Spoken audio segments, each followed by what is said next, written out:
Hello everybody and welcome. In this video I'm going to show you how to charge your Earbuds CREATIVE Zen Air Pro using your phone.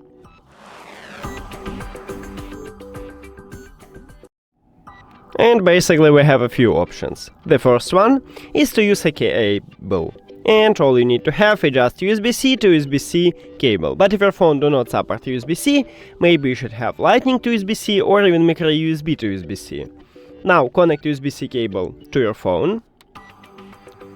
And at the bottom of the charging case we have also USB-C port. So connect the second right here. And in the front side we can see this LED light, so it means that your earbuds charging. Now, the second option is to use reverse wireless charging, and your phone should support this technology to use it.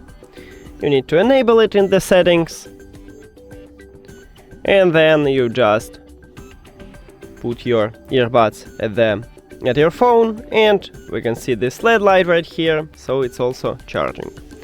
That's it. Thank you for watching this video. If you found it helpful, please consider subscribing to the channel and leave the like on the video. See you later!